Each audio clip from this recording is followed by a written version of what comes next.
السلام علیکم ورحمۃ اللہ وبرکاتہ۔ الحمدللہ رب العالمین والعاقبۃ للمتقین والصلاۃ والسلام علی اشرف الانبیاء والمرسلین نبینا ورسولنا وحبیبنا وامامنا محمد وعلی آلہ واصحابہ اجمعین، اما بعد۔ یہ کسی ہماری بہن نے سوال کیا ہے کہ روزے کی حالت میں کیا اس میں کان میں قطرہ دوائی کا ڈال سکتے ہیں،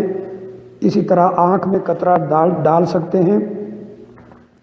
دیکھیں، یہ دونوں ایسے مسائل ہیں کیونکہ یہ نئے پیش آمدہ مسائل ہیں، تو دونوں ایسے مسائل ہیں جن میں علماء کے درمیان یعنی زبردست اختلاف پایا جاتا ہے۔ بعض کے نزدیک اگر کان میں یا آنکھ میں دوائی کا قطرہ ڈال لیں تو روزہ نہیں ٹوٹے گا، اور بعض کے نزدیک روزہ ٹوٹ جائے گا۔ جو لوگ اس بات کے قائل ہیں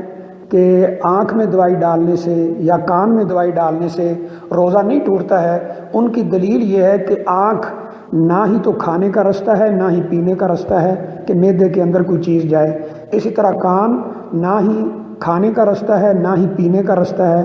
تو اس سے بھی روزہ نہیں ٹوٹتا ہے۔ البتہ ناک میں دوائی ڈالنا، کیونکہ ناک سے باقاعدہ خوراک معدے میں چلی جاتی ہے، تو اس پر تقریباً جمہور علماء کا یہی فتویٰ ہے کہ اس سے روزہ ٹوٹ جاتا ہے۔ البتہ کان اور آنکھ کا قطرہ اس میں اختلاف ہے، تو جو کہتے ہیں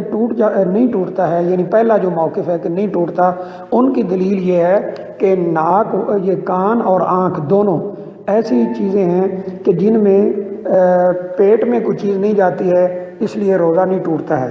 اور یہ بھی دلیل دیتے ہیں کہ کان کے اندر ایک پردہ ہوتا ہے، آنکھ کے اندر پردہ ہوتا ہے جو اس چیز کو آگے جانے سے روکتا ہے، اس لیے وہ معدے میں نہیں پہنچتی ہے اور روزہ نہیں ٹوٹتا ہے۔ جن کے نزدیک روزہ ٹوٹ جاتا ہے وہ کہتے ہیں کہ کان،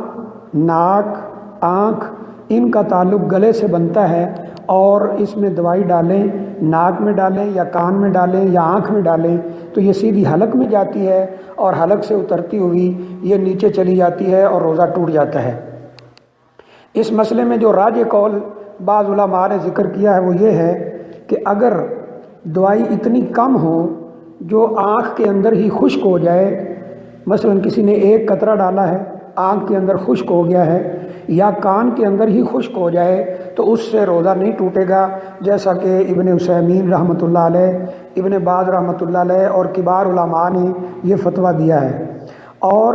اگر یہ دوائی اتنی زیادہ ہو کہ بار بار ڈالی جا رہی ہے اور وہ نیچے چلی جائے، حلق میں اس کا اثر جائے اور معدے میں چلا جائے، تو پھر روزہ ٹوٹ جائے گا۔ تو واللہ اعلم بالصواب، جو بات محسوس ہوتی ہے وہ یہی ہے، صحیح محسوس ہوتی ہے وہ یہی ہے کہ اگر یہ دوائی اتنی کم مقدار میں ہو کہ آنکھ اور کان کے اندر ہی خشک ہو جائے اور آگے نہ جائے تو انشاءاللہ